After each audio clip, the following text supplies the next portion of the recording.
if I can do it, I know you can do it better than myself. So hi, welcome to the Wonder Rings. So I am here to guide you to make your life wonder how much it can be. So basically, I know you are just struggling what to do, what not to do after the BSc nursing or after the GNM nursing. So I am here to guide you. I was a Nurse 7 aspirant and that was my first attempt. Now I am a nursing officer in the AIMS, which was my dream job, and I achieved that. So I want to make you to achieve your dream job also. I know अगर आप freshers हो और अगर repeaters भी हो, आप अभी भी स्ट्रगल कर रहे हो कैसे नॉट सेट को क्रैक करना. I just want to give little bit information about the NORCET. If you don't know so just listen. NORCET is an recruitment examination which is conduct by the AIIMS. And अभी तो जो not set 8-9 इसमें अभी not only the AIIMS के अलावा जो और central government का इंस्टीट्यूट है लाइक ESIC, जीपमार एंड बहुत सारा एम्स है. कभी कभी CNCI की वैकेंसी भी देते हैं, तो ये भी अभी नॉट सेट के अंदर आ गया है. सो जैसे नीट है, नीट के अंदर सब कुछ पैक्ट करके अभी एग्जाम्स होता है for the entrance of the medical and like that not set भी ऐसे ही हो गया. सेंट्रल गवर्नमेंट का नर्सिंग ऑफिसर का रिक्रूटमेंट टेस्ट अभी यही हो जाएगा. अभी डे बाय डे यही होता जा रहा है. पहले तो एम्स का ही था, अभी बहुत सारा इंस्टीट्यूट उसमें ही इंक्लूड हो रहा है. पहले सबका जीपमार का अलग एग्जाम्स होता था, अभी तो सब एम्स का जो नॉट सेट का ही एग्जाम्स में ही आ रहा है. और इसके अलावा भी कुछ सेंट्रल गवर्नमेंट का एग्जाम्स है लाइक SGPGI लखनऊ का है, और जो GMCH होता है उसका भी अलग से एग्जाम्स होता है. RRB रेलवे का भी अलग से एग्जाम्स होता है. सो अभी भी उसके वो छोड़ के अभी बहुत सारा इंस्टीट्यूट एम्स के अंदर आ गया है. सो नॉट सेट का 2 स्टेज होता है, प्रीलिम्स एंड मेंस.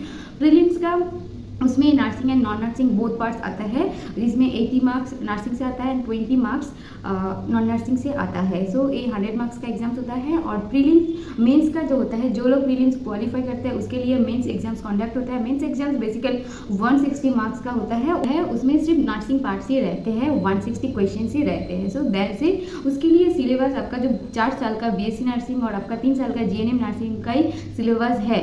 सो उसके लिए आपको उसका कॉम्पिटिटिवली आपको स्टडी करना है. जैसे हम लोग ग्रेजुएशन के टाइम में हम लोग ऐसे ही 10 ईयर्स पढ़ के एग्जाम दिए थे, ऐसे नहीं करना है. अभी थोड़ा कॉम्पिटिटिवली आपको एग्जाम्स के लिए तैयारी करना है. तो कैसे करें उसके लिए आई एम हेयर.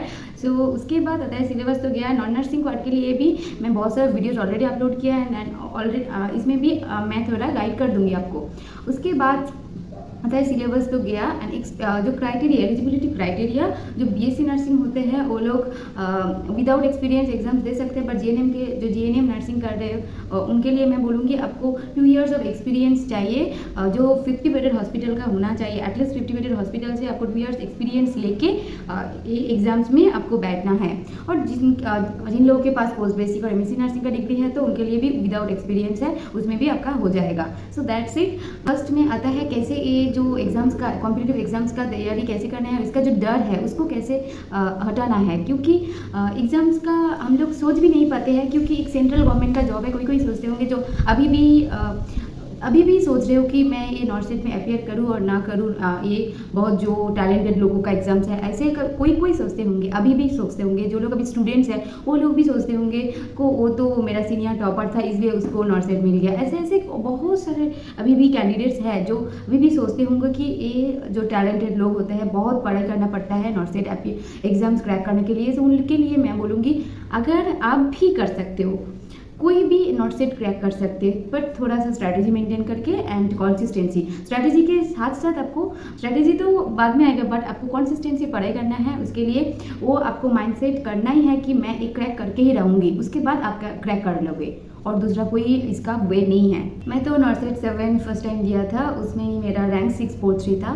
तो फर्स्ट अटेम्प्ट में इट वाज गुड एंड उस टाइम ज़्यादा सीट्स भी नहीं था, ओनली 1300 सीट्स था. तो उसमें भी मेरा सेकेंड चॉइस मिल गया था. फर्स्ट चॉइस में सीट नहीं था तो सेकेंड चॉइस मिल गया था. सो ये ठीक है. उसके बाद भी अभी नॉट सेट 8 में ज़्यादा वैकेंसीज था, नॉट सेट 9 में तो 3700 जैसा सीट्स था. तो अभी सीट्स बढ़ रहा है, उसके लिए आपको अच्छे से तैयारी करना है. मैं अभी उसके बाद भी मैं जो रेलवे का एग्ज़ाम्स हुआ था उसका भी प्रोसेसिंग चल रहा है, उसमें भी मेरा सिलेक्शन हो गया. सो आपको एक एक करके अगर एक स्ट्रैटेजी फॉलो करोगे, कुछ भी एग्ज़ाम्स में वो स्ट्रैटेजी डालो, आपका सिलेक्शन हो गया. ये सोचो. सो अगर आप जीरो से हो, अगर आप फर्स्ट से हो, कैसे स्टार्ट करना है, अभी भी पूरा you are in so much confusion. अगर आप स्टूडेंट्स हो तो मैं ये बोलूँगी आपका जो बुक्स है, जो ग्रेजुएशन का जो बुक्स है वो अच्छे से पढ़ाई करके कॉन्सेप्ट क्लियर करना है। जो फ्रेशर्स है उनको भी मैं बोलूँगी concept clear is the first की ऑफ सक्सेस, क्योंकि आपका कॉन्सेप्ट जितना क्लियर होगा सो आपका उतना एक्यूरेसी मेंटेन होगा। कॉन्सेप्ट अगर आपका क्लियर नहीं, बहुत सारे ने मुझे मैसेज करते हैं, मेरा यूट्यूब दूसरा वीडियो में भी कमेंट करते हैं कि मेरा कॉलेज में कुछ भी पढ़ाई नहीं हुआ, मैं अभी भी पूरा कुछ भी नहीं जानती हूँ नर्सिंग का, तो मैं क्या करूँ, कॉन्सेप्ट कैसे क्लियर करूँ। तो उसके लिए मैं बोलूँगी आपका टाइम लगेगा, बट आपको कंसिस्टेंसी मेंटेन करके करना है। क्योंकि अगर आप डेली एक एक दो चैप्टर अच्छे से खुद से भी पढ़ाई करोगे भी तो हो जाएगा। क्योंकि कॉन्सेप्ट क्लियर करना, अगर इसके लिए किसी दूसरे को ज़रूरत नहीं है। मैं कभी भी कोई इंस्टीट्यूट का प्रमोट नहीं करती हूँ कि इससे आप कोचिंग ले लो, ये सब कभी भी मैं नहीं करती हूँ, क्योंकि सेल्फ स्टडी भी आप कर सकते हो अगर, बट हेल्प एंड गाइड तो चाहिए, सबको चाहिए होता है। जिन लोगों का बेस थोड़ा क्लियर है, कॉन्सेप्ट क्लियर है, अच्छा कॉलेज से पढ़ाई किया, एकेडमिक्स अच्छा था, तो उन लोगों के लिए ये आसान है कि एक फर्स्ट अटेम्प्ट में हो जाएगा, अच्छा रैंक आएगा और कॉन्सेप्ट भी क्लियर है। उन लोग और थोड़ा एडवांस स्टडी करके एमसीक्यू करके हो जाता है। बट जिन लोगों का अभी भी मीडियम स्टैंडर्ड में है पढ़ाई का, तो और उससे भी लो में है कि मेरा अभी कुछ नहीं मुझे पता है नर्सिंग के बारे में, इन लोगों के लिए मैं बोलूँगी आप भी नर्सिंग क्लियर कर सकते हो। आपको पहले क्या करना है, आपका एक एक टॉपिक्स, सो इसके लिए मैं पहले बुक्स बोल देती हूँ। बुक्स के लिए मैं ऑलवेज टारगेट है एंड पीयर जादव प्रेफर करती हूँ। एंड टारगेट है अगर आपके पास नहीं है, मिशन परिचारिका, गो फॉर इट। अगर ये 2 बुक्स आपको चाहिए, एक बुक में सब कुछ नहीं मिलता है, कभी भी एक बुक में सब कुछ नहीं मिलता है। तो अगर पीयर जादव आपको रखना है थ्योरी एंड एमसीक्यू के लिए, एमसीक्यू पीयर जादव से आपको करना ही है, और उसके साथ आपको टारगेट है और मिशन परिचारिका के लिए जाइए। तो अगर पहले ये करिए, उसके बाद सॉन्डर्स के बारे में सोचिए, क्योंकि सॉन्डर्स और भी एडवांस है। अगर इसमें आप मल्टीपल टाइम्स रिवीजन करोगे तो आपका सिलेक्शन हो गया। मेरे पास अभी भी सॉन्डर्स का बुक नहीं है, मैं 3 सेंट्रल गवर्नमेंट एग्जाम्स क्रैक किया। सो यही ठीक है, मैं वैसे ही कॉम्पिटिटिव का बुक्स आपको चाहिए, क्योंकि उसमें सब कुछ एक्यूरेटली होता है। कॉन्फ्यूज आंसर इसमें नहीं चलेगा। ये जो कॉम्पिटिटिव एग्जाम है, हम लोग का जो ग्रेजुएशन का बुक है वो बहुत वास्ट है, उसमें पढ़ने से आप कभी भी आपका सिलेबस खत्म नहीं होगा। तो मैं ऑलवेज बोलूँगी कि आप कॉम्पिटिटिव बुक से स्टार्ट करिए। अगर आप जीरो से भी हो, तो अगर आपको लगता है ये बुक पढ़ने से मेरा कुछ भी क्लियर नहीं होगा, अब उसमें भी आपका क्लियर होगा। बट आपको अगर बेसिक से पढ़ाई कर रहे हो, फाउंडेशन ऑफ नर्सिंग का जो फंडामेंटल ऑफ नर्सिंग का फर्स्ट से स्टार्ट कर रहे हो, उसमें आप कॉम्पिटिटिव का पहले देखो। अगर उसमें आपका कन्फ्यूजन क्लियर नहीं हो रहा है, तो आपका ग्रेजुएशन लेवल का जो बुक्स है उसमें आप वो वाला अच्छे से करो, तो उसके बाद आपका कॉन्सेप्ट क्लियर हो जाएगा। अगर कॉम्पिटिटिव बुक से आपका कॉन्सेप्ट क्लियर हो गया तो ज़रूरत ही नहीं है वो जो ग्रेजुएशन का बुक टेक्स्ट बुक खुलने का। सो अगर ज़रूरत है तो टेक्स्ट बुक खुला। अगर टेक्स्ट बुक से नहीं हो रहा है, आपको लगता है मेरा टाइम ज़्यादा जा रहा है, तो उसके लिए you can search any YouTube channel. बहुत सारे यूट्यूब चैनल है जिसमें फ्री क्लासेस मिलता है। उस एक एक टॉपिक करके सर्च करो कि ये देखो मेरा जो सेंट्रल नर्वस सिस्टम का अच्छे से नहीं हो रहा है, तो सेंट्रल नर्वस सिस्टम का देखो। सेंट्रल नर्वस सिस्टम का बहुत सारे वीडियोज़ आएगा, तो उसमें से एक चूज़ करोगे। ऐसे मत सोचो which is best for me. आपको तो आप जीरो में हो तो क्यों बेस्ट सोचना है। आप पहले खुद को गुड वर्सन करो, उसके बाद बेटर करो, तब बेस्ट। खुद का दूसरे का बेस्ट वर्सन चुनने के लिए कुछ नहीं है, आपको गुड बेटर बेस्ट बनना है। तो कोई भी लेके आप थोड़ा बेसिक्स तो पहले क्लियर करो, उसके बाद तो बेस्ट देखो। तो पहले ऐसे करके आपको करना है। उसमें अगर आपका नोट्स बनाना है तो आप खुद के जो पॉइंट्स याद नहीं रहते हैं उसके लिए पॉइंट्स बना लो। अगर उसमें भी नहीं है तो बहुत सारा नर्सिंग ऑफिसर का यूट्यूब चैनल है, उसमें जाके आप उनसे भी मदद मांग सकते हो कि मेरा ये नहीं हो रहा है। अगर उससे भी आपको नहीं हो रहा है तो you can go for the coaching. Coaching में कोचिंग में ऐसे मैं नहीं बोलूँगी कि कोचिंग में पढ़ाई नहीं होता है, बट उसमें थोड़ा ज़्यादा टाइम जाता है, क्योंकि वो पूरा दिन भर का क्लास होता है। बट अगर आपका कोचिंग का एक सब्सक्रिप्शन रहेगा तो जिसमें प्रॉब्लम होगा सिर्फ वो वाला क्लास देखो, वो भी अच्छा है, तो ये भी आप कर सकते हो। So that's it. ऐसे करके आपको थ्योरी को प्रिपेयर करना है एंड कॉन्सेप्ट भी क्लियर करना है। कॉन्सेप्ट क्लियर के साथ साथ आपको जो 2 बुक बोला, वो 2 बुक से आपको पढ़ाई करके कॉन्सेप्ट क्लियर करना है। उसके बाद आपको एमसीक्यू प्रैक्टिस करना है। कोई एमसीक्यू का जो डर है वो तो सब सबका मन में होता है वो स्टार्ट ही नहीं करते, पहले सोचते हैं मैं पूरा थ्योरी कंप्लीट करूँगी उसके बाद आके ये करूँगी एमसीक्यू प्रैक्टिस करूँगी। ऐसे नहीं करना है। अगर एक सिस्टम आप किया उसके ऊपर एमसीक्यू पहले प्रैक्टिस करो, उसमें आपका जो एक्यूरेट लेवल एंड आपका उसमें एमसीक्यू प्रैक्टिस करने के बाद भी आपका कॉन्सेप्ट बहुत ज़्यादा क्लियर होता है, क्योंकि वो जो रैशनल आता है कैसे एक क्वेश्चन का आंसर कैसे दिया है, ये अगर आप खुद से रैशनल आएगा तो ठीक है, बुक से भी आप देख के समझ जाओगे तो वो भी ठीक है, उसमें भी आपका कॉन्सेप्ट और भी ज़्यादा क्लियर होगा। तो एक सिस्टम एक चैप्टर उसका जो एमसीक्यू है ऐसे करो। उसके बाद वो तो फ्रेशर्स के लिए मैं बोला, जो जिनका ऑलरेडी कंप्लीट हो गया तो उनके लिए मैं बोलती हूँ पार्ट 250 to 300 एमसीक्यू आपको करना है साइमल्टेनियसली विद द थ्योरी। पहले ऐसे मत सोचो थ्योरी कंप्लीट करके एमसीक्यू करना है, पहले दोनों ही साइमल्टेनियसली, सब कुछ साइमल्टेनियसली करना पड़ता है। तो उसमें से आपका माइंड में जो ब्रेनस्टॉर्मिंग ज़्यादा होता है, क्योंकि एक वर्ड अगर आप बार बार डालोगे दिमाग में वो तो याद रहेगा ही, और वो एग्जाम में अच्छा वाला एक रिजल्ट आएगा। और एमसीक्यू के लिए मैं ऑलवेज प्रिया जादव का एमसीक्यू बुक्स फॉलो करने के लिए बोलती हूँ। एंड उसके साथ साथ जो टारगेट हाई का इमेज बेस्ड क्वेश्चंस है एंड जो क्लिनिकल बेस्ड क्वेश्चन, और जो दूसरा एमसीक्यू है वो नहीं चाहिए, क्लिनिकल बेस्ड मस्ट करना है एंड इमेज बेस्ड क्वेश्चन करना है प्रिया जादव का एमसीक्यू के साथ साथ। उसके अलावा और बहुत सारा जो प्लेटफॉर्म है जिसमें फ्री भी मिलता है, जस्ट लाइक टेक्स्ट बुक में बहुत सारा free quizzes, free test series भी मिलता है, और आप कुछ टेस्ट सीरीज खरीद सकते हो। पहले तो बुक का एमसीक्यू खत्म करो, बाद में बेस्ट टेस्ट सीरीज के बारे में सोचोगे, क्योंकि अगर बुक का एमसीक्यू जो प्रिया जादव का है वो 2 बार रिविजन करोगे तो आपका एक्यूरेसी इतना बढ़ेगा कि आपका कॉन्फिडेंट ही हाई हो जाएगा। उसमें भी चल जाता है, फिर भी आप लोगों को चाहिए होता है कि बेस्ट टेस्ट सीरीज क्या है। बेस्ट टेस्ट सीरीज ढूंढने का कुछ मतलब ही नहीं होता है, आपको कोई भी चलेगा, सिर्फ एग्जाम्स के आपको सेल्फ इवेल्युएशन के लिए कुछ भी एमसीक्यू चलेगा तो हो जाता है। जो कोचिंग इंस्टीट्यूट है उसमें ऐसे वो लोग सब अच्छा ही एडुकेटेड होता है, तो उसका स्टैंडर्ड क्वालिटी का एमसीक्यू होता है,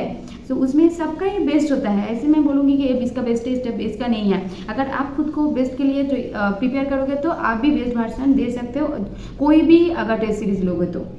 So that's it. Test series only for the self evaluation and test series first से स्टार्ट करने का कुछ मतलब ही नहीं होता है, क्योंकि पहले थ्योरीज कॉन्सेप्ट क्लियर करो, उसके बाद टेस्ट सीरीज दो, उसका सेल्फ इवैल्यूएशन भी अच्छा होगा एंड सेल्फ कॉन्फिडेंट भी बढ़ेगा। क्योंकि अगर आप अभी टेस्ट सीरीज लो उसमें आप कुछ भी आंसर नहीं कर पाओगे, क्योंकि आपका कॉन्सेप्ट क्लियर नहीं है। तो इसके लिए मैं बोलूँगी पहले कॉन्सेप्ट क्लियर करो, पूरा थ्योरी खत्म करो, एमसीक्यू तो करना है, एमसीक्यू दूसरा बात है, टेस्ट सीरीज अलग बात है। टेस्ट सीरीज आप only for self evaluation and self growth क्या क्या है और टाइम मैनेजमेंट ये सब के लिए है, जो एग्जाम्स का एक फील देते हैं वो टेस्ट सीरीज है। बट एमसीक्यू तो डेली प्रैक्टिस करना है। टेस्ट सीरीज अभी सब खत्म करके 2-3 महीने बाद, अभी तो 9 से 10 का एग्जाम्स अभी अप्रैल में है, तो अभी वो जनवरी से स्टार्ट करो। अभी तो 2 महीने फिर थ्योरी करो, और उसके साथ साथ या ज़्यादा बुक का एमसीक्यू करो। तो दैट्स इट। और कोई मुझे पूछते हैं कोचिंग कैसे, कौन सा कोचिंग लेना है, तो कोचिंग के लिए मैं यही रूल बोल दिया ऑलरेडी। अगर आपका बुक से कॉन्सेप्ट क्लियर नहीं हो रहा है, कोई फ्री यूट्यूब चैनल का जो क्लासेस हो रहा है उसमें भी आपका किसी एक टॉपिक का कॉन्सेप्ट क्लियर नहीं हो रहा है, तो अब आपको लगता है कि इससे भी मेरा नहीं हो रहा है, बट उससे हो जाता है। बट अगर उसमें भी नहीं होता है तो आप कोई भी कोचिंग इंस्टीट्यूट में जाके ले सकते हो, क्योंकि कोचिंग इंस्टीट्यूट का वो सब क्लासेस देखने के लिए अगर आप बैठ जाओगे तो आपका पूरा बहुत टाइम लगता है, 1-2 साल लगता है।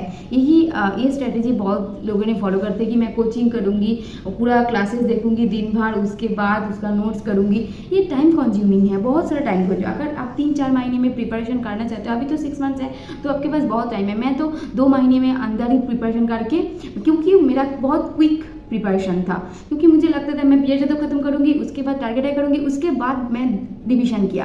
तो यही मेरा स्टडी का मटेरियल था। और ज़्यादा मैं इतना भी बहुत ज़्यादा जगह में नहीं ढूंढा कि क्या बेस्ट है क्या नहीं है। ये मैं कभी भी, मैं आरआरबी के लिए भी ऐसे कभी भी नहीं किया कि कौन सा बेस्ट है, क्योंकि मुझे तो नर्सिंग का ज्ञान है, क्योंकि मैं एक टॉप इंस्टीट्यूट से नर्सिंग पास आउट किया, तो उसके अंदर मैं लगता था ये अच्छे ही बोल रहा है, ये जो क्लासेस हो रहा है ये अच्छा ही हो रहा है। तो इसके लिए मैं जो मेरा उत्कर्ष का 1-2 क्लासेस देखा था, JIMC का 2-3 क्लासेस देखा था, एक से फाउंडेशन ऑफ नर्सिंग अच्छा पढ़ाते थे उनका भी देखा। सो ऐसे करके, तब ऐसे नहीं कि मैं पूरा फंडामेंटल ऑफ नर्सिंग वही उधर से किया, जो 1-2 टॉपिक का मुझे प्रॉब्लम था सिर्फ वही देखा था। सो आपको भी ऐसे करना है, क्योंकि आपको टाइम मैनेज करके टाइम खुद के लिए सेल्फ स्टडी के लिए देना है, रिविजन के लिए देना है, MCQ प्रैक्टिस के लिए देना है। अगर आप लेक्चर के लिए पूरा टाइम निकाल दोगे तो आपका टाइम बहुत, आपका ऐसे मैं नहीं बोलूँगी सिलेक्शन नहीं होगा, बट बहुत टाइम लगेगा।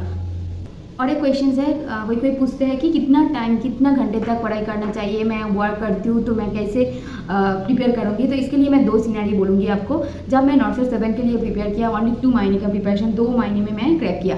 तो उसके लिए मेरा प्रिपरेशन में अभी भी बोला क्विक रिविजन, तो इसके लिए मैं 14 कभी कभी 12 to 14 आवर्स एवरेज था, क्योंकि मैं पूरा टाइम पढ़ाई में ही रहती थी। उसके बाद मेरा खाना पीने का अच्छे से टाइम मैनेजमेंट करती हूँ, कुछ स्लीप, फूड, ये सब, एंग्जाइटी, ये भी मैनेजमेंट करना होता है, तो ये भी मैं अच्छे से किया। उसके साथ साथ 12 to 14 आवर्स मैं पढ़ाई किया। उसमें से PR यादव के लिए मैं 4 आवर्स रखती थी, और 4 hours for target height, 3 hours for MCQ and 1 to 2 hours for non nursing, ऐसे करके डिवाइड किया था।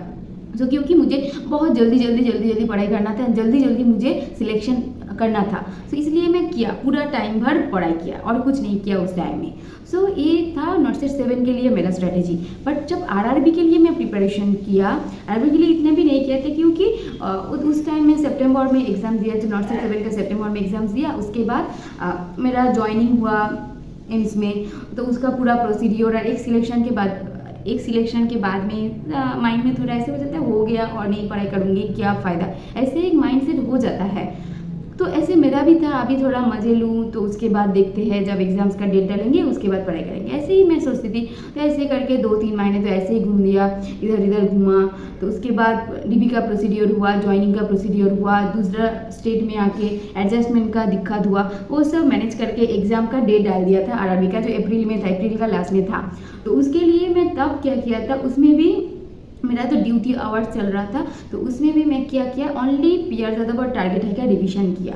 पूरा भी कंप्लीट नहीं हुआ, क्योंकि उसमें टाइम नहीं मिलता था, बट मैं ट्राई किया 4 to 5 आवर्स में ऐसे 1-2 बार रीडिंग करके, जस्ट रीडिंग, ऐसे रीडिंग मार के मैं चला जाऊँगी, ऐसे करके मैं किया। तो नॉन नर्सिंग मेरा पहले से ही स्ट्रॉन्ग था, तो नॉन नर्सिंग के लिए मैं ऑलवेज इमरान सर मैथ्स का वीडियोस देखती थी। उसके लिए भी मैं सोने के टाइम में 1-2 वीडियोस देख के सो जाती थी। तो वो छोटा वीडियोस एक जो टॉपिक होता है, लाइक द सिंप्लीफिकेशन कैसे आसान तरीके से करते हैं, ऐसे करके मैं जो रिलेशनशिप का जो ये होता है उसका कैसे आंसर करते हैं, ऐसे करके बहुत सारे वीडियोस सर के चैनल में हैं, और बहुत अच्छा वाला एक चैनल है वो। तो मैं नॉर्सेट के लिए भी किया और RRB के लिए भी किया। तो जो SSC का कुछ चैनल होता है वो भी मैं जनरल साइंस के लिए, वो ही रात में सोने के टाइम में 15 मिनट्स 30 मिनट्स सो के थोड़ा सो जाता था। तो ये ऐसे करके मेरा नॉन नर्सिंग भी हो गया। नर्सिंग के लिए सिर्फ वो रीडिंग करके मैं चला गया, उसका ज़्यादा टाइम कुछ नहीं कर पाया, MCQ भी ज़्यादा प्रैक्टिस नहीं हो पाया उस टाइम में। वो पर डे 50 भी MCQ मैं नहीं प्रैक्टिस कर पाया, क्योंकि ड्यूटी था, दूसरा स्टेट में आके तब न्यू ज्वाइनिंग किया, तो इतना नहीं हो पाया मुझसे। फिर भी जितना हो पाया टाइम मिला, तो ओनली 3 to 4 आवर्स, ऐसे कभी कुछ दिन तो नहीं होता है जब नाइट ड्यूटी होता था, तो बट दूसरा मॉर्निंग इवनिंग शिफ्ट करके 4-5 आवर्स में निकल के पढ़ाई किया 1 महीने तक। उसके बाद एग्ज़ाम्स हुआ, उसमें भी मेरा सिलेक्शन हो गया, एंड अच्छा वाला मार्क्स लेके ही सिलेक्शन हुआ है। तो क्योंकि मैं पहले एक प्रिपरेशन अच्छा वाला था, इसलिए उसका असर इसमें आया, और मैं वही स्ट्रेटजी फॉलो करके किया। मैं उस टाइम अगर मैं सोचती थी मेरे पास इतना कम टाइम है, मैं कौन सा बेस्ट होगा, मेरा कौन सा कोचिंग बेस्ट होगा, अभी मैं ले लूँ, कौन सा टेस्ट सीरीज देख के मैं सिलेक्शन, ऐसे मैं नहीं किया। मैं बहुत शांत तरीक़े से फिर भी एक सेम स्ट्रेटजी फॉलो करके वही बुक, सेम बुक, क्योंकि एक स्टडी, कोई भी बुक हो, एक स्टडी मटेरियल आप बार अगर मल्टीपल टाइम रिविजन करोगे, तो उसमें आपको सिलेक्शन, उसमें आपको एक्यूरेसी इतना होगा, तो नेगेटिव मार्किंग आपके हाथ में आ जाएगा, तो उसमें आपका अच्छा वाला मार्क्स आता है, एंड सिलेक्शन तो पक्का है। So that's it. सो आज के लिए इतना ही। इसका जो नेक्स्ट वीडियो है उसमें मैं बात करूंगी कितना MCQ अटेम्प्ट करना चाहिए, नेगेटिव मार्किंग कैसे कंट्रोल करते हैं, कौन सा topic, major topics, minor topic and highly weightage जो टॉपिक्स होता है, सब्जेक्ट्स होता है, उसके बारे में मैं बात करूँगी। नॉन नर्सिंग के लिए मैं एक अच्छा वाला एक वीडियोज़ लेके आऊँगी फॉर RRB एंड नॉर्सेट 10 ऑल्सो, क्योंकि अभी नॉर्सेट का जो जर्नी है उसमें अभी बहुत चेंजेस हो रहा है। तो पहले का जो स्ट्रेटेजी थोड़ा आपको चेंज करना ही पड़ेगा, क्योंकि बहुत सारा न्यू टाइप्स ऑफ थिंग्स इसमें ऐड कर रहा है, तो उसमें भी आपको, और जो नॉर्सेट के अंदर अभी GPAR अगर दोगे तो उसमें भी स्किल टेस्ट के लिए भी आपको प्रिपरेशन करना है। तो इसके लिए भी मैं नेक्स्ट वीडियो जो आएंगे ये नॉर्सेट 10 का सीरीज़ में, ये मैं अपडेट देते रहूँगी। सो इसके लिए बाय बाय।